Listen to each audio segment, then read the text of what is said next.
मैं doctor R के पुरोहित, आपका स्वागत है। आज अंतर्राष्ट्रीय राजनीति के अंतर्गत अगले सिद्धांत पर चर्चा करें। अंतर्राष्ट्रीय राजनीति का अगला सिद्धांत है सामूहिक सुरक्षा। यह न केवल अभी अपितु जब से अंतर्राष्ट्रीय राजनीति का चलन हुआ है, मतलब जब से राष्ट्रों के बीच पारस्परिक संबंध होते गए हैं, तब से लेकर के सामूहिक सुरक्षा की व्यवस्था आज तक अनेक रूपों में चली आ रही है। लेकिन इसको सांगठनिक रूप 1914 के प्रथम विश्व युद्ध की समाप्ति अर्थात 1918 के बाद 1919 में राष्ट्र संघ की स्थापना करके प्रदान किया गया। मतलब एक संगठन की स्थापना कर दी गई और राष्ट्रों को यह आश्वासन दिया गया कि भविष्य में यदि आप पर किसी भी प्रकार का हमला होता है तो राष्ट्र संघ नाम का संगठन आपके अस्तित्व की रक्षा करेगा और इस प्रकार से ऐसे आक्रमणों को, हमलों को रोकने का काम करेगा। तो सामूहिक सुरक्षा, दुनिया में सैकड़ों राष्ट्र हैं। हर राष्ट्र अपनी सुरक्षा स्वयं नहीं कर सकता। दुनिया में ऐसे भी राष्ट्र हैं जो अपनी सुरक्षा करने के लिए सक्षम हैं, लेकिन दुनिया के हर राष्ट्र अपनी सुरक्षा के लिए सक्षम नहीं है। तो वो क्या करें? यदि मान लीजिए कोई ताकतवर देश, शक्तिशाली राष्ट्र किसी कमजोर राष्ट्र पर आक्रमण करता है, तो ये कमजोर राष्ट्र अपनी सुरक्षा किस प्रकार से कर सकेंगे? ये शुरू से ही यह समस्या रही है। ऐसे में तो यदि मान लीजिए एक कमजोर राष्ट्र पर कोई शक्तिशाली राष्ट्र आक्रमण करता है और उसकी सुरक्षा के लिए मानव समाज, अंतर्राष्ट्रीय समाज आगे नहीं आता है, तो यह तो मत्स्य न्याय की स्थिति हो गई। जिस प्रकार से बड़ी मछली छोटी मछली को खा जाती है, इसी प्रकार से बड़ा राष्ट्र भी छोटे राष्ट्र को हमला करके अपने में मिला लेगा, उसका अस्तित्व खत्म कर देगा। यही स्थिति जंगल का भी न्याय है। जंगल में भी यही होता है। प्रत्येक शक्तिशाली जानवर अपने से कमजोर जानवर को पकड़ खा जाता है। तो फिर यदि यही व्यवस्था मानव समाज में, अंतर्राष्ट्रीय समाज में भी चली, तो फिर जंगल का राज या अंतर्राष्ट्रीय समाज में अंतर क्या रह जाएगा? इसलिए सामूहिक सुरक्षा का भाव होना आवश्यक है। इसके पीछे मूल तत्व यह है कि हर राष्ट्र अपनी सुरक्षा स्वयं नहीं कर सकता। इसलिए राष्ट्रों की बिरादरी को, अंतर्राष्ट्रीय समाज को यह जिम्मेदारी लेनी चाहिए और उस कमजोर राष्ट्र की सुरक्षा शक्तिशाली राष्ट्र के आक्रमण के विरुद्ध करनी चाहिए। यह है सामूहिक सुरक्षा। मतलब जैसा मार्गन्थाउ कहते हैं, एक पर आक्रमण सब पर आक्रमण माना जाएगा, यही सामूहिक सुरक्षा है। मतलब एक सब के लिए, सब एक के लिए। तो एक राष्ट्र पर किया जाने वाला आक्रमण दुनिया के सभी राष्ट्रों पर किया गया आक्रमण माना जाएगा। यह है मार्गन्थाउ के अनुसार सामूहिक सुरक्षा का भाव। तो यह क्या है? युद्ध का प्रतिकार करना। दुनिया में युद्ध होते रहते हैं, तो युद्ध का प्रतिकार करना और शांति स्थापित करना, यह सामूहिक सुरक्षा का मूल मंतव्य है। इसकी परिभाषा करते हुए श्वार्ज़ेनबर्गर कहता है कि अंतर्राष्ट्रीय व्यवस्था के विरुद्ध आक्रमण रोकने और उसके विरुद्ध किया जाने वाला संयुक्त कार्य है। आक्रमणकारी के हमले के विरुद्ध अन्य राष्ट्र जब मिल करके ऐसे आक्रमणकारी के विरुद्ध कार्यवाही करते हैं, कार्य करते हैं, आक्रमण को रोकने का प्रयास करते हैं, संयुक्त रूप से प्रयास करते हैं, तो उसे सामूहिक सुरक्षा का नाम दिया जाता है। इसी प्रकार से पामर और पार्किंस कहते हैं कि शक्ति के खतरे से निपटने के लिए सामूहिक उपाय करना। शक्ति बहुत खतरनाक चीज होती है। ये बात भी है कि बिना शक्ति के कोई भी राष्ट्र अंतर्राष्ट्रीय राजनीति में भाग नहीं ले सकता। लेकिन शक्ति का ज्यादा होना भी खतरनाक है। जब किसी राष्ट्र के पास शक्ति अधिक हो जाती है तो अपने शक्ति का प्रदर्शन करता है, दुनिया वालों को दिखाता है कि देखो मेरे पास ये शक्ति है, और यदि उसको थोड़ा सा अवसर मिला तो उस शक्ति का प्रयोग करने से भी नहीं चूकता। तो पामर और पार्किंस कहते हैं कि शक्ति के खतरे से निपटने के लिए सामूहिक प्रयास करना सामूहिक सुरक्षा कहलाता है। तो एक सब के लिए, सब एक के लिए, ये सामूहिक सुरक्षा है। अब देखिए, इसका मतलब यह हुआ कि सामूहिक सुरक्षा के अंतर्गत हर राष्ट्र अंतर्राष्ट्रीय समाज का सदस्य है। एक राष्ट्र पर किया जाने वाला आक्रमण अन्य राष्ट्रों पर किया जाने वाला आक्रमण माना जाता है, माना जाना चाहिए, और अन्य समस्त राष्ट्रों को उस कमजोर राष्ट्र की सुरक्षा की जिम्मेदारी लेनी चाहिए। मतलब यह हुआ, पहला एक पर हमला सब पर हमला माना जाएगा, यह सामूहिक सुरक्षा का मूल आधार है। दूसरा, एक राष्ट्र की सुरक्षा पूरे समाज की जिम्मेदारी है। यदि वह अंतर्राष्ट्रीय समाज का, अंतर्राष्ट्रीय बिरादरी का सदस्य है तो एक पर एक की सुरक्षा की जिम्मेदारी अंतर्राष्ट्रीय समाज की जिम्मेदारी बन जाती है, क्योंकि वह राष्ट्र अकेले नहीं है, समाज का एक सदस्य है। तीसरा, एक सुरक्षा हेतु सबके द्वारा कार्यवाही की जानी चाहिए, तभी सामूहिक सुरक्षा का मतलब मंतव्य पूरा होगा। और चौथी चीज, आक्रमणकारी के विरुद्ध ये समस्त राष्ट्र, बाकी सब राष्ट्र आपस में सहयोग करेंगे और उस कमजोर राष्ट्र की सुरक्षा की गारंटी देंगे। ये सामूहिक सुरक्षा का अर्थ हुआ। अब देखिए, सामूहिक सुरक्षा के पीछे सैद्धांतिक मान्यता क्या है कि सामूहिक सुरक्षा किस प्रकार से काम करता है या काम करना चाहिए।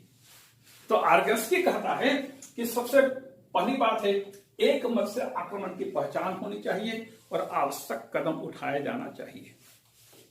जैसे ही एक राष्ट्र दूसरे राष्ट्र पर हमला करता है, तत्काल आक्रमणकारी की पहचान होनी चाहिए, और जैसे ही आक्रमणकारी की पहचान हो जाए, अन्य समस्त राष्ट्रों को मिलकर के उसके विरुद्ध आवश्यक कदम उठाया जाना चाहिए। दूसरी चीज, हमला रोकने में सबकी रुचि होनी चाहिए। यहां पर कोई व्यक्तिगत या राष्ट्रीय हित की बात नहीं होनी चाहिए। हमला रोकने में सबकी समान रुचि होनी चाहिए। जब तक हमला रोकने में समान रुचि नहीं होगी, तब तक सामूहिक सुरक्षा का मूल मंतव्य पूरा नहीं होगा, मूल उद्देश्य पूरा नहीं होगा।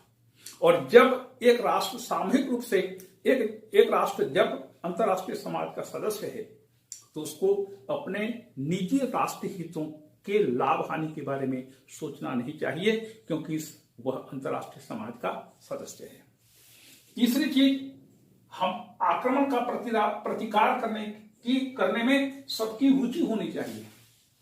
एक हमला रोकने की, दूसरा आक्रमण यदि हो गया तो आक्रमण को रोकने की रुचि सब में समान होनी चाहिए। और आगे आर्गेन्स्की कहता है कि आक्रमणकारी की तुलना में अन्य की शक्ति अधिक होती है, अधिक होगी, क्योंकि आक्रमणकारी एक होता है।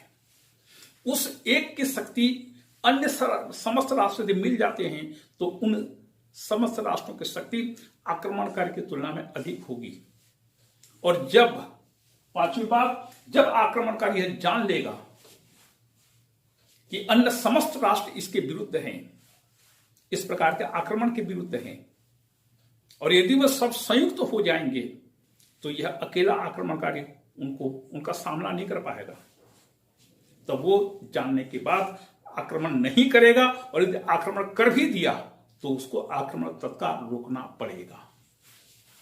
ये आर्गेन्स्की के मतानुसार सामूहिक सुरक्षा की 5 सैद्धांतिक मान्यताएं हैं। अब जरा इन सैद्धांतिक मान्यताओं का परीक्षण करें। सैद्धांतिक मान्यता की वास्तविकता क्या है? जैसे यहां पर पहले कहा गया, एक मत से आक्रमण की पहचान करना चाहिए। जैसे ही एक राष्ट्र दूसरे राष्ट्र के विरुद्ध आक्रमण करता है तो आक्रमणकारी की पहचान होनी चाहिए, पहला कदम है। लेकिन वास्तविकता क्या है? जब एक राष्ट्र जब दो राष्ट्रों के बीच आक्रमण युद्ध होता है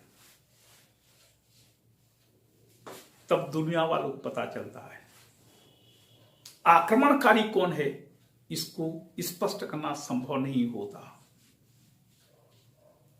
सोचिए, भारत पाकिस्तान के बीच 1965 में युद्ध हुआ, आक्रमण किसने किया,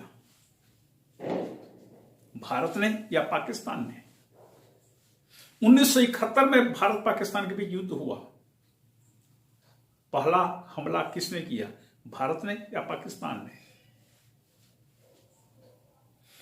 दोनों कोरिया के बीच, उत्तर कोरिया दक्षिण कोरिया के बीच युद्ध हुआ, पहला आक्रमण किसने किया? 1962 में भारत चीन के बीच युद्ध हुआ, हमला किसने किया? ये अंतर्राष्ट्रीय बिरादरी है। यह निश्चित नहीं किया जा सकता कि किसने आक्रमण किया है। जो भारत के पक्ष में है वो लोग पाकिस्तान को आक्रमणकारी मानेंगे, जो पाकिस्तान के पक्ष में है पूंजीवादी गुट, वो लोग भारत को आक्रमणकारी मानेंगे। तो भारत का पक्ष लेने वाले भारत को आक्रांत मानेंगे और पाकिस्तान का पक्ष लेने वाले भारत को हमलावर मानेंगे। तो ये स्पष्ट नहीं किया जा सकता कि वस्तुतः हमला किसने किया है। कई अवसर ऐसे भी आते हैं जबकि हमलावर की स्पष्ट पहचान होती है, जैसे भी रूस और यूक्रेन के बीच युद्ध चल रहा है, स्पष्ट रूप से रूस ने यूक्रेन पर आक्रमण किया है। लेकिन क्या आप सोचते हैं कि रूस इस चीज को मानता है कि उसने यूक्रेन पर आक्रमण किया है? नहीं। तो हर राष्ट्र आक्रमणकारी होने का दावा नहीं करता, क्योंकि आक्रमणकारी होने से उसकी निंदा होती है, विश्व जनमत उसके विरुद्ध हो जाता है। इसलिए हमले की जिम्मेदारी कोई नहीं लेता। भारत के पक्षधर भारत का पक्ष लेंगे, पाकिस्तान के पक्षधर पाकिस्तान का पक्ष लेंगे। आप किसे हमलावर मानेंगे? तो अंतर्राष्ट्रीय बिरादरी में हमलावर की स्पष्ट पहचान होना संभव नहीं है। दूसरा, आक्रमणकारी कभी भी अकेला नहीं होता। बिल्कुल 100% सही बात है। आक्रमणकारी कभी भी अकेला नहीं होता। आज रूस ने यूक्रेन पर आक्रमण किया है, लेकिन क्या अंतर्राष्ट्रीय बिरादरी में रूस अकेला और अलग थलग पड़ गया है? 50 सैकड़ों देश ऐसे होंगे जो रूस का समर्थन कर रहे होंगे। भारत, एक छोटा सा उदाहरण लीजिए, भारत में टुकड़े टुकड़े गैंग ने सो कॉल्ड अनेक प्रकार के नारेबाजी की। उसका समर्थन करने के लिए 10 राजनीतिक दल दौड़ते हुए गए थे। जिस व्यक्ति की आर्थिक स्थिति इतनी खराब थी, उसके खातों में लाखों रुपए आने लगे, वह एरोप्लेन में सफर करने लगा। तो कभी भी आक्रमणकारी अकेला नहीं होता, उसका साथ देने के लिए 50 आ जाते हैं। नैतिकता व्यक्तिगत चीज होती है और आप सही हो उतना पर्याप्त है। ये आपकी समझ में है। आप सोच सकते हैं कि आप सही हैं, लेकिन लोगों की नजरों में आप सही हैं क्या? दुनिया में कोई भी काम करे व्यक्ति या कोई राष्ट्र, उसका समर्थन और विरोध करने वाले हजारों लाखों की तादाद में आ जाएंगे। तो कभी भी आदमी अकेला नहीं रहता। न्यायालय में मुकदमे चलते हैं। मुकदमा, मान लीजिए कोई घोर अपराधी है, उसका साथ देने वाले भी सामने आ जाते हैं। और यदि ऐसा नहीं होता तो रात को 2:30 बजे आतंकवादी की फांसी रुकवाने के लिए कोर्ट खोला नहीं जाता। तो कभी भी आक्रमणकारी अकेला नहीं होता, उसका साथ देने के लिए हजारों लाखों आ जाते हैं। न केवल साथ देने के लिए आते हैं, अपितु उसका तन मन धन से सहायता भी करते हैं। तीसरी चीज, आक्रमण का प्रतिकार करने में सबकी समान रुचि नहीं होती। प्रश्न ये उठता है कि यदि मान लीजिए किसी राष्ट्र ने दूसरे राष्ट्र पर आक्रमण किया, आक्रमणकारी के साथ मेरा घनिष्ठ संबंध है, एक राष्ट्र का घनिष्ठ संबंध है, तो वह अपने मित्र राष्ट्र को रोकेगा या मित्र राष्ट्र के विरोध में अपनी सेना को खड़ा कर देगा? हमलावर के विरुद्ध संभव नहीं है। भारत और रूस के बीच घनिष्ठ संबंध हैं। यदि मान लीजिए खुदा न खास्ता यूनाइटेड नेशंस एक प्रस्ताव पारित कर देता है, ऐसा संभव नहीं है, लेकिन उदाहरण के लिए देख लीजिएगा, यदि मान लीजिए रूस के विरुद्ध कोई प्रस्ताव पारित हो जाता है, तो क्या भारत अंतरराष्ट्रीय संगठन के उस निर्णय को मानेगा? राष्ट्र के सामने अपना हित सामने आ जाता है, हित सर्वोपरि होता है, और परिणाम यह होता है कि दुनिया के विभिन्न राष्ट्र आक्रमण को रोकने में समान रुचि नहीं लेते। यदि दुनिया के सब राष्ट्र मिलकर के समान रुचि लेते तो आज रूस कब का युद्ध समाप्त कर चुका होता। तो सबकी समान रुचि नहीं होती। और भी दो चार बातें कही जा सकती हैं, जैसे जिन देशों को अरब देशों से तेल मिलता है, जो राष्ट्र तेल के बिना रह नहीं सकते, ऐसे राष्ट्र कभी भी अरब देशों का विरोध नहीं करेंगे। आप जानते होंगे कि जापान में तेल बिल्कुल उत्पादन नहीं होता और वह अपनी आवश्यकता का 99.9% तेल अरब देशों से मंगाता है।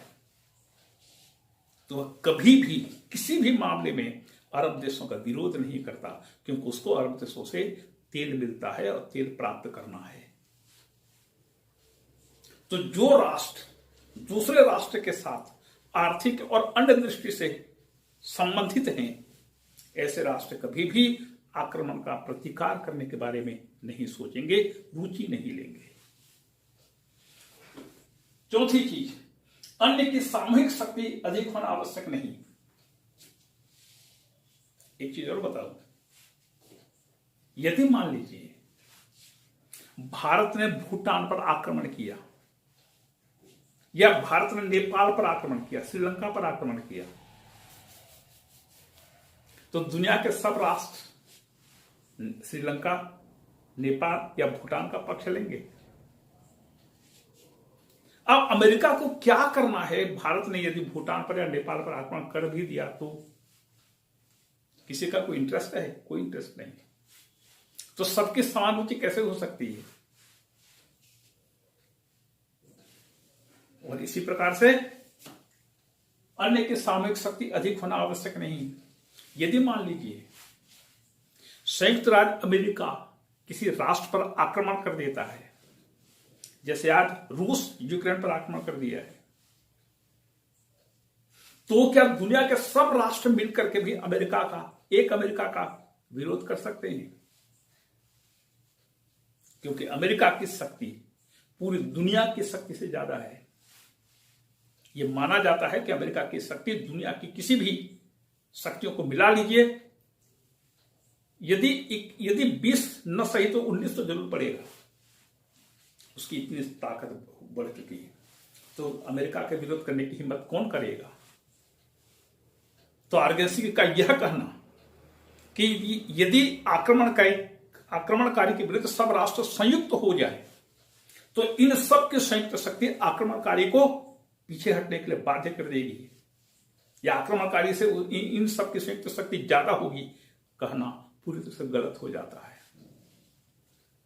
और इसीलिए आज रूस का विरोध करने की हिम्मत सब राष्ट्र नहीं कर पा रहे हैं। और आखिर में पांचवा, विश्व शांति शक्ति की अधिकता पर आधारित होती है। शक्ति की अधिकता, अभी तक का अनुभव यह बताता है कि जब कभी भी दुनिया में एक महाशक्ति रहा, उसने अपने शक्ति के बल पर दुनिया में शांति स्थापित करने का काम किया। यदि आपने इतिहास पढ़ा है तो आपको पता होगा कि 1815 में वियना कांग्रेस के बाद 1914 तक, मतलब पूरे 99 साल तक, 100 साल तक पूरे यूरोप में, दुनिया में कहीं पर भी बहुत बड़ी लड़ाई नहीं लड़ी गई। क्यों? क्योंकि इंग्लैंड उसमें दुनिया की महाशक्ति था। उसका मुकाबला करने के लिए दुनिया में कोई शक्ति नहीं थी। और इंग्लैंड का स्वार्थ इसमें था कि उसके विश्वव्यापी उपनिवेशों की सुरक्षा के लिए दुनिया में शांति बनी रहनी आवश्यक है,